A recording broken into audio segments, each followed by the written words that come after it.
శ్రీ గురుభ్యో నమః. మనకి ప్రబంధ కవులలో ఒక ముఖ్యమైన కవి ఉన్నారు. ఆయనే ముక్కు తిమ్మన. తిమ్మన గారి ముక్కు పెద్దది అవటం వలన ఆయనకి ముక్కు తిమ్మన అనే పేరు వచ్చి ఉండొచ్చు. కానీ ఆయన ముక్కు మీద చాలా చక్కని పద్యం రాశారట. ఆ పద్యాన్ని రామరాజభూషణుడు కొనుక్కొని తన వసుచరిత్రం అనే కావ్యంలో చేర్చుకున్నారట. ఆ పద్యం ఇంతకీ ఏమిటంటారా? నానాసూన వితాన వాసనలను ఆనందించు సారంగమేళ నన్నొల్లదటంచు గంధఫలి బల్కాకం తపంబంది యోషా నాసాకృతి భూని సర్వసుమన సౌరభ్య సంవాసి అయి పూనెంబ్రేక్షణమాలికా మధుకరీ పుంజంబులిర్వంకలన్ అని ఆ పద్యం.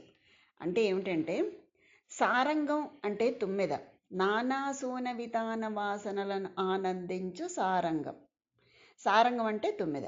అది నానాసూన వితాన వాసనల్ని అంటే రకరకాల పూల సుగంధాన్ని ఆస్వాదిస్తూ ఉంటుంది. ఏది తుమ్మెద. ఆ తుమ్మెద స్పర్శతో పువ్వు పడుచు పులకించిపోవటం అనేది గాఢాలింగనం వలన కలిగే పులకింతతో సమానంగా భావించటం అనేది ఓ చక్కని ఊహ. ఆ ఊహతోనే చలంగారు కూడా తుమ్మెద స్పర్శతో పులకించే పువ్వు మీద ఒక గొప్ప కథ కూడా రాశారు. అన్ని పువ్వుల మీద వాలే గండు తుమ్మెద తన దగ్గరకు రాదేమిటి అని సంపెంగ పువ్వుకు బాధ కలిగింది. వాటిని అలాగే తాను సుగంధాన్ని ఇస్తున్నప్పటికీ, అంటే మిగతా పువ్వుల్లాగే తను కూడా సుగంధాన్ని ఇస్తున్నప్పటికీ, తనకి లేనిదేమిటో మిగిలిన వాటికి ఉన్నదేమిటో ఈ గండు తుమ్మెద తనని వల్లనంటుందేమిటో అని ఆ గంధఫలికి అర్థం కాలేదు. గంధఫలి అంటే సంపెంగ. దాంతో ఆ గంధఫలి ఒక గట్టి నిర్ణయం తీసుకుంది. బల్కాకన్ తపంబంది అంటే మండు వేసవిలో ఎండలో కూర్చుని దేవుడి కోసం తపస్సు చేసింది. దేవుడు వచ్చి కనిపించాడు, కోరిన వరం ఇచ్చాడు. ఆ వరప్రభావంతో యోషా నాసాకృతి దాల్చి అంటే అందమైన ఆడపిల్ల కొనదేలిన ముక్కు లాంటి ఆకారాన్ని అది పొందింది. సర్వసుమన సౌరభ్య సంవాసియై అంటే సృష్టిలోని పువ్వులన్నింటి గుబాళింపుకు అది నెలవయ్యింది. అప్పటి వరకు ఎలాంటి ఆకర్షణ లేక ఎవరి మెప్పు పొందక అల్లాడిపోయిన ఆ సంపెంగకు రూప లావణ్య సుగంధాలు వరప్రసాదాలయ్యాయి. పూనెంబ్రేక్షణ మాలిక మధుకరీ పుంజంబుల్ ఇర్వంకలన్ అంటే ముక్కు ఆకారంలోని ఆ సంపెంగకు ఇర్వంకల అంటే రెండు వైపులా మధుకరీ పుంజాలు అంటే గండు తుమ్మెదల బారులు, పూనెన్ అంటే పొందటం, ప్రేక్షణ అంటే రోజు కనిపించే దృశ్యం అయిందిట. ఇది సంపెంగ పువ్వు పట్టుదలతో సాధించినటువంటి ఒక విజయం. ఇరువంకల రెండు వైపులా మధుకరీ పుంజాలు అంటే గండు తుమ్మెదల బారులు అంటే కళ్ళు అన్నమాట, ముక్కు కళ్ళు. ఆ విధంగా సంపెంగ పువ్వు పట్టుదలతో విజయం సాధించింది. వేసవిలో సంపెంగలు పూయవు, అందుకని వేసవిలో తపస్సు చేసింది అనటం ఇక్కడ ఒక చమత్కారం. తేనెటీగలు వాసన కోసం కాక తేనె కోసం పువ్వుల మీద వాళ్తాయి. చివరికి అది అందమైన ఆడపిల్ల కొనదేలిన ముక్కు లాంటి రూపాన్ని వరంగా పొందింది ఆ పువ్వు. ఇంతకీ ఆడపిల్లలకు జరిగే సంస్కారాల్లో ముక్కు చెవులు కుట్టించడం చాలా ప్రధానమైంది. దీనికి ఆధ్యాత్మికంగా విజ్ఞానపరంగా చాలా కారణాలున్నాయి. ముక్కు పుడక, దీన్నే ముక్కెర అని కూడా అంటారు. ఒక విధమైన ముక్కుకి ధరించే ఆభరణం. ముక్కు పుడక ధరించడం వల్ల సంపెంగ లాంటి ముక్కుకి కొత్త వింత అందాన్ని ఇస్తుంది. దీన్ని స్త్రీలు ధరిస్తారు. ముక్కు పుడక ధరిస్తే ముఖంలో కొత్త కళ వస్తుంది, అందం రెట్టింపు అవుతుంది. మన తెలుగు రాష్ట్రాల్లో అయితే ఆడపిల్లలకు చిన్నప్పటి నుంచే ముక్కు పుడక ఉంటుంది. అందుకేనేమో తెలుగు ఆడపడుచులు కళ్ళకు నిండుగా కనిపిస్తారు. అనేక ప్రాంతాల్లో ముక్కు పుడక పెళ్లి అలంకారాల్లోనే ఎక్కువగా కనిపిస్తూ ఉంటుంది. ముక్కు పుడక అంటే మహిళలకు ఎంత మక్కువో తెలియాలి అంటే పురాణాల్లో ఎన్నో ఉదాహరణలు ఉన్నాయి. అందులో ఒకటి భామా కలాపంలో ఒకసారి సత్యభామ చెలికత్తెను శ్రీకృష్ణుని దగ్గరకు రాయభారం కోసం వెళ్ళమంటుంది. ఎన్ని లంచాలు ఇస్తానన్నా, ఎన్ని నగలు ఇస్తానన్నా వెళ్ళనంటుంది ఆ చెలికత్తె. విసిగిపోయినటువంటి సత్యభామ చివరికి, అసలు నీకేం కావాలో చెప్పవే అని అడిగితే సత్యభామ అప్పుడు ఆ చెలికత్తె ఏమంది, సత్యభామ ముక్కున ఉన్నటువంటి ముక్కెర కావాలంటుంది. సరే సత్యభామ తీసిస్తుంది. అది ఇవ్వగానే లంకె బిందెలు దొరికినంత సంతోషంతో శ్రీకృష్ణుని దగ్గరికి వెళ్ళి రాయబారం నడుపుతుంది. పురాణాల్లో కూడా అంతటి ప్రాముఖ్యత ఉంది ముక్కెరకు. సరే, మన దేవతలందరికీ ముక్కెర తప్పకుండా ఉంటుంది. ఇకపోతే 17వ శతాబ్దంలో పోతులూరి వీరబ్రహ్మేంద్ర స్వామి తన కాలజ్ఞానంలో బెజవాడ కనకదుర్గ ముక్కెర గురించి రాశారు. బెజవాడ కృష్ణానది పొంగి కనకదుర్గమ్మ ముక్కెరని తాకితే భూమి మీద ఎవ్వరూ మిగలరు అని చెప్తారు. అలంకారంగా స్థిరపడిన ముక్కెరను మేనమామ లేకపోతే కాబోయే భర్త మాత్రమే బహుకరించటం అనేది ప్రాచీన కాలం నుంచి వస్తున్నటువంటి సాంప్రదాయం. మేనమామ కానీ భర్త కానీ వాళ్లే బహుకరించాలట. బయట వాళ్ళు ఎవరైనా ఇవ్వచూపితే అది చాలా తప్పు. ఒకవేళ వాళ్ళ నుంచి తీసుకున్నారు అంటే వాళ్ళు దేవదాసీలై ఉంటారు. ఎందుకంటే ఇది భర్త ప్రేమకు గుర్తు. బాగుంది. చరిత్రలో ముక్కెర గురించి ప్రస్తావనలు మనకి ఎన్నో ఉన్నాయి. అంతేకాదండి, చరిత్రలో కొందరు మహానుభావుల జీవన గమనాన్ని మార్చినవి కూడా ఈ ముక్కెరలే. ఎలా అంటారా? 14వ శతాబ్దంలో జీవించినటువంటి వేమన విరాగిగా మారడానికి కారణం ముక్కెరే. అదే శతాబ్దంలో శ్రీనివాస నాయకుడు అనేది వ్యాపారి అన్నమాట. ఆ వ్యాపారి భక్త పురంధరదాసుగా మారి దాదాపు 4 లక్షల సంకీర్తనలు గానం చేయటంలో ముఖ్య పాత్ర పోషించింది కూడా ఈ ముక్కెరే. ఈ కథలు అందరికీ తెలిసినవే. భక్త పురంధరదాసు కథ, వేమన కథ. అందుకే నేను ఇక్కడ వాటిని ప్రస్తావించట్లేదు. అంటే సృష్టి మొదలు నుంచి అంతం వరకు ముక్కెరతోనే ముడిపడిపోయి ఉందన్నమాట. అందుకే అంటారు, మగని ప్రేమకే గుర్తు మగువ ముక్కు పడక అని ఒక కవి చెప్తాడు. తాళిబొట్టులాగానే వివాహ సమయంలో ధరించిన ముక్కు పడకను జీవితాంతం తీయరు కొంతమంది. అది ఉన్నంతకాలం భర్త క్షేమంగా ఉంటాడనేది వాళ్ళ నమ్మకం. అందుకే దీన్ని సౌభాగ్యానికి సంకేతంగా చెప్తారు. భార్య పెట్టుకున్న ముక్కు పడక బరువు, సైజు, డిజైను భర్త ఆర్థిక స్తోమతను తెలిపేవిగా ఉంటాయట ముక్కు పడకని. ఇకపోతే రాజుల వంశానికి చెందిన మహిళల ఆభరణాల్లో 1 నుండి 17 వరకు ఎన్నో రత్నాలు ఉన్న ముక్కుపడకలు ఎన్నో ఉండేవి. పూర్వకాలంలో 7 ఏళ్ల వయసులోనే ముక్కు కుట్టించి బంగారు తీగ చుట్టించేవాళ్ళు. పెరిగిన తర్వాత దాన్ని తీసి రాళ్ళు పొదిగిన ముక్కుపడకలు పెట్టేవాళ్ళు. ఎంత పేదవాళ్ళైనా కూడానండి దీనిని మాత్రం బంగారంతోనే చేయించుకుంటారు. అలాగే దక్షిణ భారతదేశంలో దీన్ని ఎక్కువ కుడివైపు పెడితే, ఉత్తరాదిన వాళ్ళు మాత్రం ఎడమవైపు పెట్టుకుంటారు. సరే, ప్రస్తుత కాలంలో కూడా పెద్ద పెద్ద ముత్యపు ముక్కెరను మరాఠీ మహిళలు ఇష్టంగా పెట్టుకుంటూ ఉంటారు. కొందరిలో ఇది దాదాపు గడ్డం వరకు వస్తుంది. ఇప్పటికీ కొందరు ఆదివాసుల్లో పెద్దవైన బులాకీలు వాడతారు. ఒక్కో ప్రాంతానికి బట్టి వాళ్ళ ఆచారాన్ని బట్టి ముక్కుపుడకలు ఉంటాయి. అయితే వీటిని ధరించడం వల్ల ఏమైనా ఉపయోగాలు ఉంటాయా అనే సందేహం కూడా రాకమానదు. ముక్కు పుడకలు పెట్టుకోవడం వల్ల చాలా ఉపయోగాలు ఉన్నాయండి. అవేంటంటే, ఘ్రాణ శక్తిలో పంచభూత తత్వాలు కలిసి ఉంటాయి. ఘ్రాణ శక్తి అంటే వాసన చూసే శక్తి. ఆ శక్తిలో పంచభూత తత్వాలు ఉంటాయి. ప్రధానంగా ఇది భూ సంబంధమైంది. తర్వాత బంగారు ధాతువు శుద్ధతకి ప్రతీక. వంట వండేటప్పుడు ఉచ్ఛ్వాస నిశ్వాసలు శుద్ధమై ఆహారం శుద్ధమవుతుంది. కొన్ని ధర్మశాస్త్రాల ప్రకారం దైవ నివేదనకి ముక్కుబుడక లేకుండా వంట చేస్తే పనికిరాదు. కాబట్టి ప్రతి భారతీయ మహిళ తప్పనిసరిగా ముక్కుపుడక ధరించాలి. ప్రాణశక్తికి సంకేతమైనటువంటి ఈడా పింగళ నాడులు ముక్కుపుడక వల్ల శక్తివంతం అవుతాయి. స్త్రీలు ఎక్కువగా శుభ్రపరిచే పనుల్లో ఉంటారు. ఆ సమయాల్లో సూక్ష్మక్రిముల ద్వారా వచ్చే ఎన్నో వ్యాధులు రాకుండా చేస్తుంది ముక్కుపుడక. కంటికి కనిపించని దుష్టశక్తులు కూడా శరీరంలో రాకుండా ప్రవేశించకుండా కాపాడుతుంది. అలాగే మెదడులో ఉండే నాడీ వ్యవస్థను కూడా సరిచేయగల శక్తి ముక్కుపుడకే ఉంది.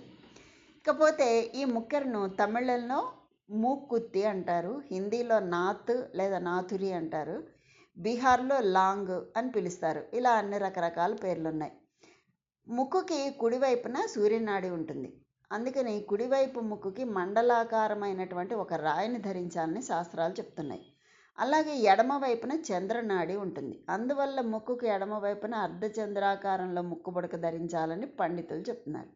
ఎడమ శ్వాసను శ్వాసను చంద్రస్వరం అని, కుడి శ్వాసను సూర్యస్వరం అని చెప్తారు. అయితే అప్పట్లో ప్రతి యువతి ముక్కెర ధరించడం అనేది ఒక ఆచారంగా వచ్చింది. ఆ క్రమంలో అడ్డబేసరి కూడా ఎక్కువగానే ధరించేవారు. అయితే ఈ ముక్కెర అనేది అతివల అందం పెంచడానికే కాదు, వాళ్ళ ఆరోగ్యాన్ని కూడా కాపాడేటటువంటి అలంకారము అని శాస్త్రం చెప్తుంది. మరోవైపు ముక్కు ఎడమ వైపున ముక్కు పుడక ధరించడం ద్వారా ఆడవాళ్ళకి గర్భకోశ వ్యాధులు తగ్గుతాయిట. పురిటి నొప్పులు ఎక్కువగా కలవకుండా సుఖప్రసవం అవటానికి సహకరిస్తుందట. కన్ను చెవికి సంబంధించిన నరాలు ఆరోగ్యంగా ఉంటాయట. చెవికి సంబంధించిన వ్యాధులు అంటే చెవిపోటు చెవుడు వంటివి కూడా కలగకుండా ముక్కు పుడక సహాయపడుతుంది. అంతేకాదండి, దీన్ని ధరించడం వల్ల శ్వాస సంబంధమైన వ్యాధులు దరిచేరవు. అలాగే ప్రత్యుత్పత్తి మెరుగుపడుతుంది అని వైద్యులు కూడా చెప్తున్నారు. సరే, ఇది పెట్టుకుంటే ఇంకా ఏం జరుగుతుందో చెప్తున్నారు. హిందూ సాంప్రదాయం ప్రకారం కేవలం స్త్రీలు మాత్రమే ఇది ధరించాలి అని చెప్పడం వెనకాల ఒక సాంప్రదాయం ఉంది. అదేంటి అంటే, స్త్రీ మనసు చంచలమైంది కాబట్టి ముక్కు పుడక ధరించడం వల్ల నాసికా బిందువుపై ఒత్తిడి పెరుగుతుంది. ఆ పాయింట్ ఒత్తిడి తగ్గుతుందన్నమాట. తద్వారా బ్లాక్ ఎనర్జీ తగ్గుతుందట. అలాగే ఈ ముక్కు పుడకను ధరించడం వల్ల స్త్రీకి ఉండేటటువంటి కోపం, పట్టుదల, అస్థిరత ఇవన్నీ కూడా అణిచివేస్తుందిట ఆ ముక్కు పుడక. ఇకపోతే ఆరోగ్య విషయానికి వస్తే, ముక్కు కోసం ఈ ప్రత్యేక ముక్కు పుడక మహిళల శ్వాసనాళాలను రక్షిస్తాయి.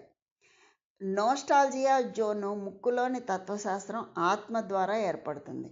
ముక్కు చుట్టూ ఉన్నటువంటి ప్రాంతం కూడా శుభ్రంగా ఉంచుతుంది. దీనివల్ల క్లీనరు శరీరంలోకి వాయు మార్గం ద్వారా సులభంగా ప్రవేశించవచ్చుట.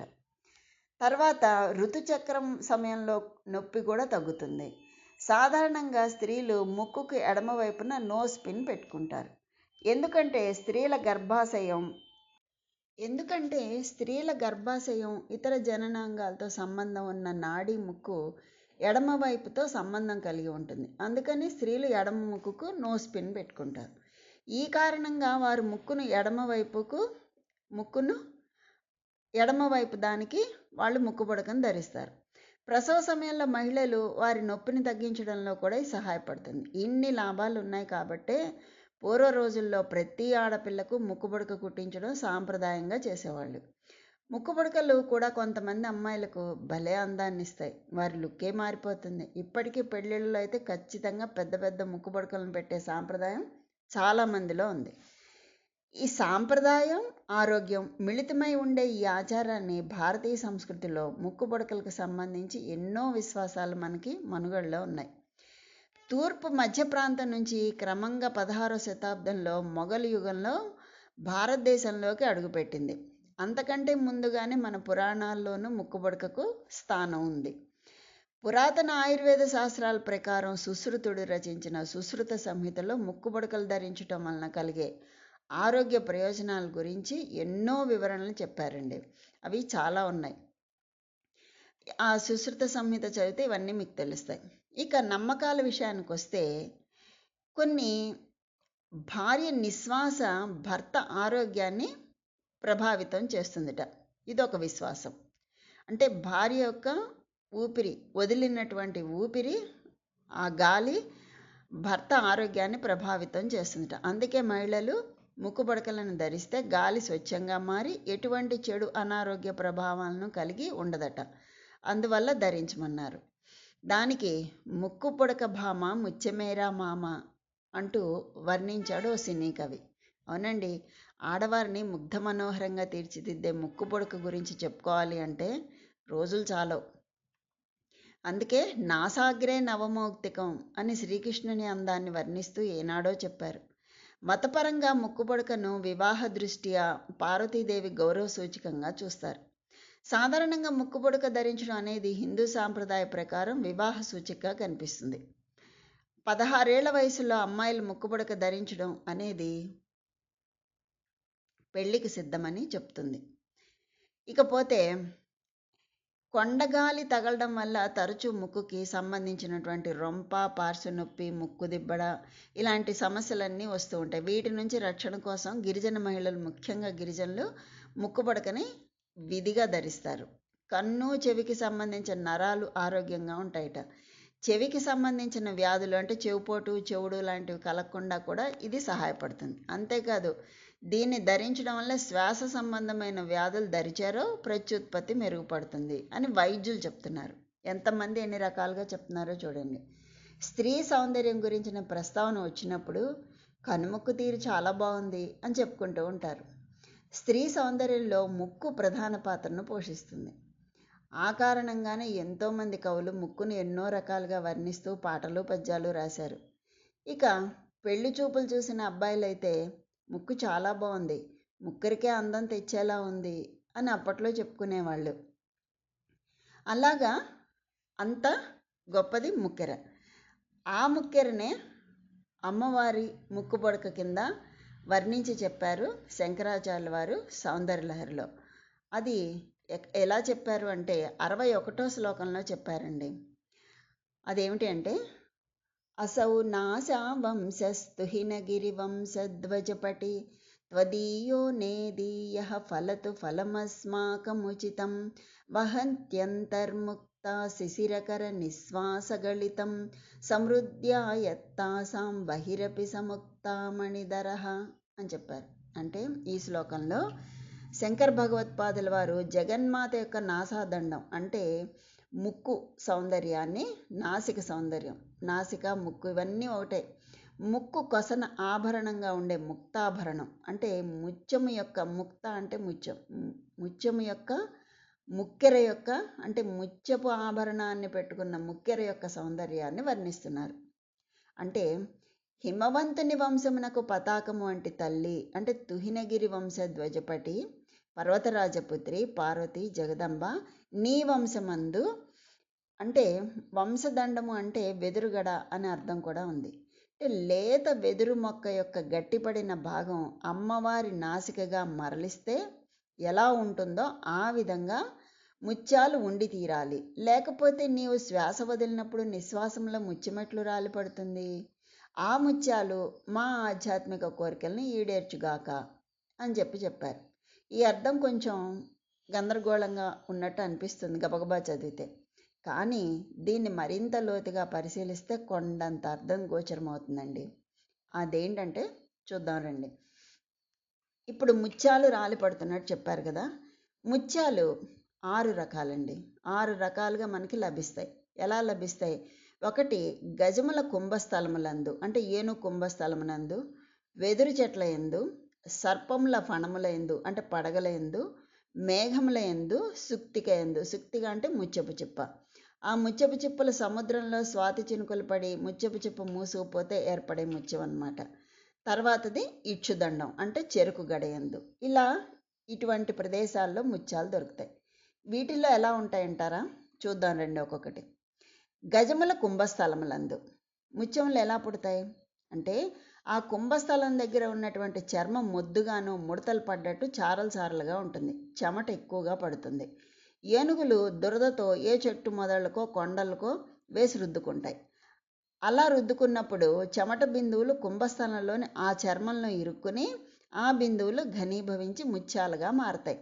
అవి ఏ చెట్టు బోదలకో దురదకు రుద్దుకున్నప్పుడు రాలిపడతాయి. ఇవి ఎలా ఉంటాయట? ఈ గజముల కుంభస్థలంలో ఉండేటటువంటి ముత్యాలు ఎలా ఉంటాయట? కర్బూర కాంతి కలిగినవిగా ఉంటాయట. అంటే ఏంటి? చిత్ర విచిత్ర వర్ణాలు కలిగినటువంటి ముత్యాలు రకరకాల రంగుల్లో ఉంటాయి.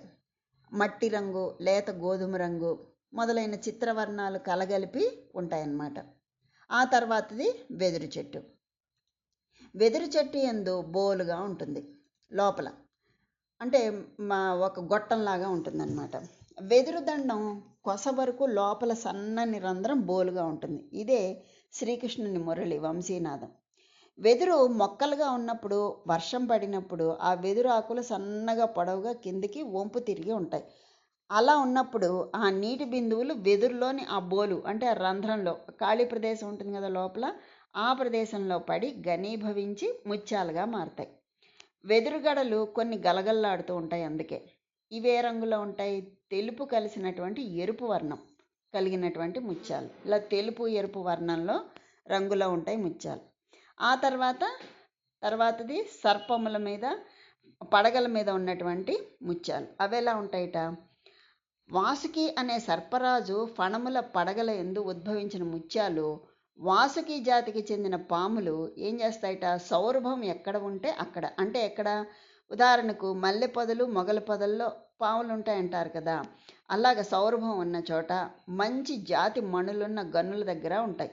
అంటే ఆ సౌరభానికి, అంటే ఆ సువాసనకి ఆకర్షితమై తమ పడగలు ఆ పొదల్లో, ఆ మట్టిలో దూర్చి పడుకుంటాయి ఈ పాములు. అక్కడి ముత్యాలు, మణులు ఆ పాముల పడగల్లో చిక్కుకుంటాయి. అలా పడగల ఒరిపిడిలో చిక్కిన నీటి బిందువులు ఘనీభవించి ముత్యాలవుతాయి. అవే రంగులో ఉంటాయి, నీలవర్ణంలో ఉంటాయటండి. ఇకపోతే మేఘాలు. మేఘాల్లో ముత్యాలు పుడతాయి. ఎలా పుడతాయంటే, కారు మబ్బుల్లో చిక్కుకున్న నీరు అక్కడక్కడ ఘనీభవించి వడగళ్ళుగా పడడం మనం చూస్తూనే ఉంటాం. వడగళ్ళు అంటే ఏంటి? మంచు ముక్కలు అలా పడుతూ ఉంటాయి. వడగళ్ళ వాన అంటూ ఉంటాం కదా. ఒక్కొక్కసారి 1 కిలో బరువు గల వడగళ్ళు కూడా పడి పంటలు నాశనం చేస్తాయి. అలాగే పశువుల మీద పడితే అవి కూడా పడిన సందర్భాలు కూడా ఉన్నాయి. అలాగే ఆ నీటి బిందువులు ఘనీభవించి ముత్యాలుగా మారి వర్షంతో పాటు అక్కడక్కడ రాలిపడతాయి. అలా అక్కడక్కడ రాలిపడినటువంటి ఆ ముత్యాలనే ముత్యాలవాన అనే చమత్కారంతో చెప్పారనమాట. ఎక్కడో ఒక ముత్యం పడినప్పుడు వచ్చిన మాటే ఆ ముత్యాలవాన అన్నమాట. ఈ ముత్యాలు ఏ రంగులో ఉంటాయి? జ్యోతిర్వర్ణం, అంటే మెరుపు కాంతి కలిగి ఉంటాయి. అవును, మరి మబ్బులకి మెరుపులకి అవినాభావ సంబంధం ఉంది కదా, అందుకే మెరుపు కాంతిలో ఉంటాయి. తర్వాతది సుక్తిక, అంటే ముత్యపు చిప్ప. ఆ ముత్యపు చిప్ప యందు పుట్టేటటువంటి ముత్యాలు ఎలా ఉంటాయి? స్వాతి కార్తె వర్షపు చినుకులు సముద్ర ప్రాంతంలో పడినప్పుడు సముద్రంలో ముత్యపు చిప్పలు ఆ చిప్పల్లో పడి అవి మెల్లగా మూసుకుపోగా ఆ నీటి బిందువులు ఘనీభవించి ముత్యంగా మారుతుంది. ఈ ముత్యపు చిప్ప అంటే ఏంటి? అది ఒక రకమైనటువంటి సముద్ర పురుగు యొక్క డొల్లలు అన్నమాట. అవి ముత్యపు చిప్పలు. అలా ముత్యంగా మారుతుంది. ఈ మత్స్యకారులు, ఈ గజ ఈతగాళ్ళు ఉంటారు కదా, వాళ్ళు ఆ ముత్యపు చిప్పల కోసం సముద్రంలో మునకలు వేసి దాని గురించి అన్వేషించి వాటిని తెచ్చుకుంటూ ఉంటారు. ఇది అందరికీ తెలిసిందే. ఇవే రంగులో ఉంటాయి. శ్వేతవర్ణం, అంటే స్వచ్ఛమైన తెలుపు వర్ణంలో ఉంటాయి, తెలుపు రంగులో ఉంటాయి. ఆఖరిది ఇక్షుదండం, అంటే చెరుకుగడ. ఈ చెరుకుగడలో పుట్టేటటువంటి ముత్యాలు వంశీదండం లాగానే, అంటే వెదురు గడలో లాగానే చెరుకు గడలో కూడా ఒక్కొక్క గడలో లోపల బోలు ప్రదేశం ఉంటుంది, ఖాళీ ప్రదేశం. ఆ గడ తీయగా ఉండదన్నమాట. దానిలో చిక్కుకున్నటువంటి వర్షపు నీటి బిందువులు ఘనీభవించి ముత్యాలుగా మారుతాయి. ఇవి ఎలా ఉంటాయి? పసుపు రంగులో ఉంటాయన్నమాట. ఈ రకంగా లభించినటువంటి ఈ ముడి, అంటే రా మెటీరియల్ అన్నమాట. ఆ ముత్యాలను శుద్ధి చేసి ఆ తర్వాత వాటిని సన్నని సూదులతో రంధ్రాలు చేసి హారాలు, ఆభరణాలుగా గుచ్చుతారు. ఇంత చరిత్ర ఉంది మన ముత్యాలకి. ఇదే ముత్యాలని వసిన్యాది వాగ్దేవతలు అమ్మవారి గురించి ఎలా వర్ణించారు? నవచంపక పుష్పాభ నాసాదండ విరాజిత అని, సకలాగమ సందోహ సుక్తి సంపుట మౌక్తిక అని వర్ణించారు. అమ్మవారి నాసిక నవ వికసిత సంపెంగలాగా ఉంటుంది అని వర్ణించారు. అంటే మంచి సువాసన గల గడ్డి సంపెంగ లిల్లీ పువ్వులే తీర్చిదిద్దినట్లుగా ఉంటుంది అని వర్ణించారు. అలాగే సకలాగమ సందోహ సుక్తి సంపుట మౌక్తిక, అంటే సకల ఆగమములు వేదములే ముత్యములుగా గల ముక్తాభరణాన్ని అమ్మవారు నాసాభరణంగా ధరించింది అని చెప్పారు వసిన్యాది వాగ్దేవతలు. శంకర భగవత్పాదుల వారు అమ్మవారి నాసికను వంశీదండంగాను వర్ణించి అందులో ముత్యాలు రాలుతున్నట్లు వర్ణించారు. ఆ జగన్మాత ఉచ్ఛ్వాస నిశ్వాసలలో సకల ఆగమములు, అంటే వేదములు, ఉపనిషత్తులు ఉన్నాయి. నిశ్వాసం అప్పుడు ఆ చిరుగాలికి ఆమె ముత్యాల ముక్కెరలో కిందకు వేళ్లాడుతున్నటువంటి బులాకి ముత్యాలు కదలటంతో అవి జారి కింద పడుతూ ఉన్నట్లుగా కనిపిస్తుంది.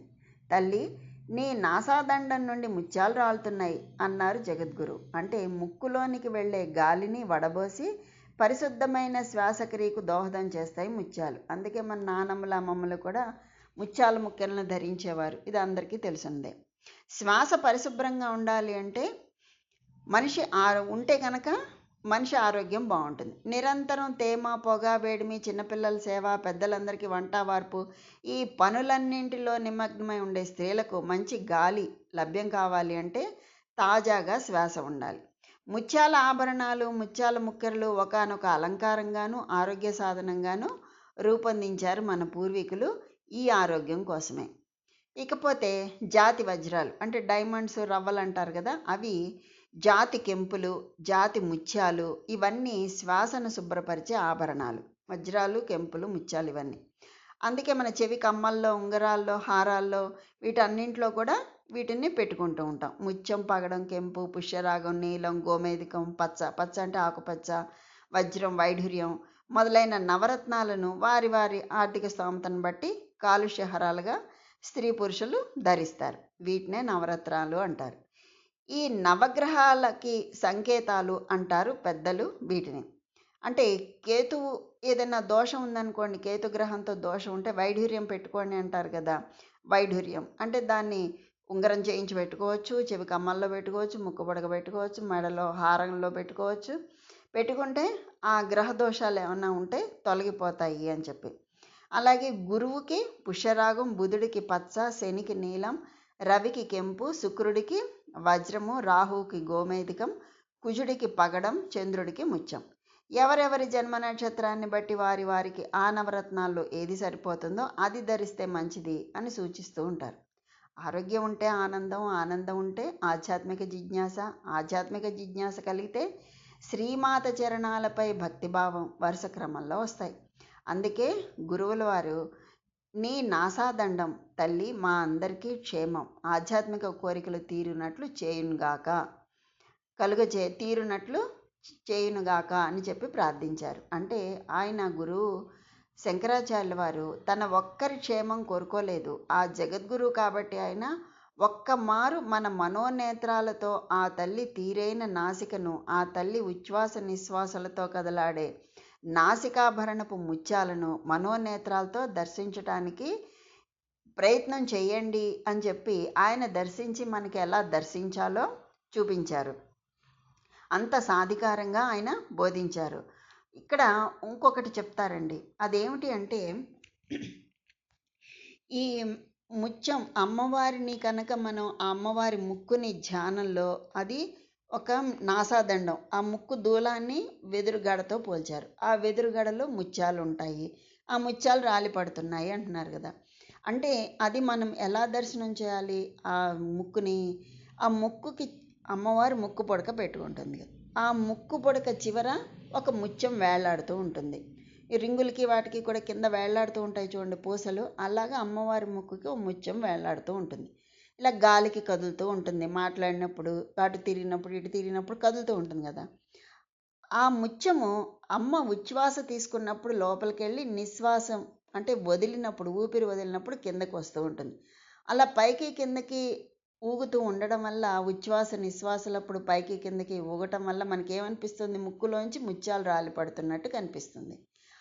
ఆ విధంగా కనుక మీరు ధ్యానంలో అమ్మవారిని చూడగలిగినట్లయితే అమ్మవారి ముక్కుకి పెట్టుకున్నటువంటి ఆ ముక్కు పొడకని, ఆ ముక్కు పొడకకి వేలాడుతున్న ముత్యాన్ని ఉచ్ఛ్వాస నిశ్వాసల వల్ల పైకి కిందకి కదులుతున్నటువంటి ఆ విధానాన్ని కనుక మీరు ధ్యానంలో చూసినట్లయితే ఆ వంశంలో ఎవరికైతే ధ్యానంలో అలా దర్శించగలుగుతారో వాళ్ళ వంశంలో శంకరాచార్యుల వంటి మహనీయులు జన్మిస్తారు అని చెప్పి చెప్తారు. ఆ విధంగా చేయటం వల్ల ఆ వంశం అంతా తరించిపోతుంది. వెదురు అంటే వంశం కదా. ఇంకొకటి చూడండి, మన పెద్దలు పిల్లలు పుట్టినప్పుడు 11వ రోజు స్నానం చేయించగానే వెదురు జల్లెల్లో పడుకోబెడతారు. ఎందుకని? ఆ వంశం అలా వృద్ధి చెందాలి అని చెప్పి. అందులోని ఆంతర్యం ఇదే అన్నమాట. కనుక అలా కనుక దర్శించడానికి మీకు ఏమాత్రం అవకాశం ఉన్నా దర్శించడానికి ప్రయత్నం చేయండి, మీ వంశాన్ని తరింపజేసుకోండి. అందుకే అంటారు, అమ్మ హిమగిరి నందన, నీ నాసికా సౌందర్యం వర్ణనీయం, దానిలోని ఆంతర్యం స్తవనీయం, అది మహనీయం. నీ నాసాదండం పరమ వంశ దండం వలె భాషిస్తుంది, అది మా వంశాలకు అభివృద్ధిదాయకం అగుగాక. వంశం అంటే వేణువు, వెదురులో ముత్యాలుంటాయి. తల్లి నాసిక వేణువు వలె ఉంది. చంద్రనాడి మార్గం వామనాసిక అంటే ఎడమ ముక్కు. చందమామ నిట్టూర్పులతో జాలువారే చంద్రమౌళీశ్వరుణ్ణి స్మరిస్తూ ఉన్నదామె. అంటే అంతర్లీనంగా శివుణ్ణి స్మరిస్తోంది అని. ఈ జప స్మరణ వలన చక్కని ముక్కును ముత్యాలు శోభిస్తున్నాయి. మంచి ముత్యాలకు పుట్టిల్లైన ఆ ముక్కు చక్కదనం చెప్పలేము. ఆ తల్లి నిట్టూర్పుల వలన ముత్యం ఒకటి పైకి వచ్చి ముక్కెర రూపంలో ముక్కుపైన అందాలు విరుస్తున్నది. కడిగి పెట్టిన మంచు ముత్యం వంటి వంశపావనతను వెల్లడిస్తూ ఉన్నది. అది పులుకడిగిన ముక్కెరలోని ముత్యం. అమ్మ ముత్యాల తల్లి అని చెప్పి చెప్తున్నారు. అమ్మవారి ముక్కు సంపెంగ పువ్వులా అందంగా ఉంది. కావ్యనాయకుల సౌందర్యాన్ని వర్ణించేటప్పుడు కూడా ముక్కుని సంపెంగతో పోల్చటం మనకి ఈ సారస్వత లోకంలో అంటే సాహిత్య లోకంలో పరిపాటే. సంపెంగ జాతిలో సింహాచలం సంపెంగ అని ఒకటి ఉంది. ఆ పువ్వును కనుక బోర్లిస్తే సరిగ్గా అందమైన ముక్కులా ఉంటుంది. దాని మీద ముక్కెర, ముత్యంతో కూడినటువంటి ముక్కెర ధారణ. అన్ని పువ్వుల మీద వ్రాలి మకరందాన్ని గోలే తుమ్మెద సంపెంగ పువ్వు మీద మాత్రం వాలదు. ఎందుకని? తుమ్మెద అంటే ఇక్కడ ఏంటి? తుమ్మెదకి 6 కాళ్ళు ఉంటాయి. ఆ 6 కాళ్ళు ఏంటి? అంతరార్థం ఏంటి? దీని అంతరార్థం 6 కాళ్ళు అంటే పంచేంద్రియాలు, మనస్సు. ఈ తుమ్మెద పంచేంద్రియాలు, మనస్సుకి ప్రతీక. అది సంపెంగ పువ్వు మీద వాలదు అంటే అమ్మవారి ముక్కు మీద వాలదు. అంటే అర్థం ఏంటి? విషయ వాసనలకు అతీతంగా ఉండేదే లలితాదేవి అని అర్థం అన్నమాట. ఇటువంటి స్థితిలోనే తనను ఆశ్రయించిన వారిని జగన్మాత అనుగ్రహిస్తుంది అని భావం. ముక్కుకు ముక్కెర ధరించడం ద్వారా ఏం జరుగుతుందండి? మనం మాట్లాడేటప్పుడు పై పదవి ఎక్కువ మాట్లాడకుండా ఆపుతుంది. ముక్కు కొన భాగంలో ముక్కెర ధరించడం ద్వారా మన దృష్టి ఆ ముక్కెరపై పడడం అనేది ధ్యానంలో ఒక భాగం. ముక్కు బుడక మీద పడుతుంది కదా మన దృష్టి, అది ధ్యానంలో ఒక భాగం. అంతేకాకుండా మనం ఊపిరిని వదిలేటప్పుడు వచ్చే చెడు గాలిని ముక్కెర శుద్ధి చేస్తుంది. పొందికైన ముక్కుకు ఒక్క లోహపు పోగు తగిలిస్తే ముఖంలోని అందమంతా అక్కడే పోగుపడుతుంది. నచ్చిన మగ హృదయాన్ని కొల్లగొట్టాలంటే ముక్కెర పెట్టిన ముక్కే ఎర, అందుకే దాన్ని ముక్కెరన్నారేమో. అసలు ముక్కుపోగు అనగానే దానికి బ్రాండ్ అంబాసిడర్ అనదగ్గ అమ్మాయి ఒక అమ్మాయి ఉంది. ఈ పాటికి తెలిసే ఉంటుంది ఎవరో అమ్మాయి, మన టెన్నిస్ స్టార్ సానియా మిర్జా. ఆమె పెట్టుకున్న తర్వాతే చాలామంది పెట్టుకున్నారు కూడా. సర్వ ఆభరణాల్లోనూ ముక్కెరకే విశిష్ట స్థానం. అంత విశిష్టత ఎందుకంటే ముక్కు వల్లే. ముఖానికి కళ్ళు అందమంటారు, కానీ శృంగారానికి ముక్కు అందమే ముఖ్యం. మనిషిని గుర్తుపట్టడానికి ముక్కే కీలకం. అందుకే అంటారు చూడండి, తెలియని వ్యక్తి అని చెప్పడానికి ఏమని చెబుతాం? ముక్కు మొహం తెలియని వాడు అంటాం కదా. ఇన్ని విశిష్టతలు ఉన్నాయి ముక్కు బుడకలో. ఇంతకీ మీకు ముక్కు బుడక ఉందా అండి? ఇప్పటి వరకు ఎవరైతే ముక్కు బుడకను ధరించలేదో ఇప్పటి నుంచే పెట్టుకోవడం అలవాటు చేసుకోండి మరి. కనుక నవచంపక పుష్పాభ నాసాదండ విరాజిత అని ఆ లలితాదేవిని కొలుచుకుంటున్నాం కనుక ఆ లలితాదేవి అనుగ్రహం అందరికీ కలగాలని కోరుకుంటూ స్వస్తి.